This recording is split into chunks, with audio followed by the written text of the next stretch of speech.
3 trupat e pajet, një marrje pengjesh dhe ndërhyrja e njësi speciale intervenuese në mes të natës. Tragedia sapo mori epilogun e saj të fundit. Kjo nuk është sken filmi, por një ngjarje e rëndë që tronditi fshatin Majac të komunës së Podujevës. Çfarë shtyu një grua 31 vjeçare të shkaktojë një tragjedi familjare, ku në fund nuk mbijetoi as vet? Gjithçka filloi të dielën në mbrëmje. Policia e Kosovës gjeti fillimisht një burr 45 vjeçar pa shenja jete brenda një makine. Menjëherë pas kësaj, e dyshuara u mbyll e armatosur në shtëpinë e gruas së agjes të saj, duke e mbajtur të moshuarën peng. Pasi njësia speciale intervenuese theu rrethimin, zbuloi një sken të rëndë. E moshuara, 73 vjeçare, u dërgua me urgjencë në qendrën klinike universitare të Kosovës, por faktikisht ndroi jetë pas disa orësh.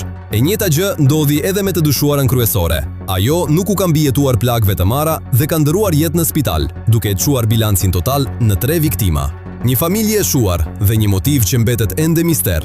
Prokuroria Themelore në Prishtinë ka nisur hetimet dhe trupat janë dërguar në Institutin e Mjekësisë Ligjore. Për të ndjekur detajet e reja të kësaj ngjarjeje tronditse, bëni follow faqen tonë. Abonohu dhe qëndroni me ne për lajme të tjera.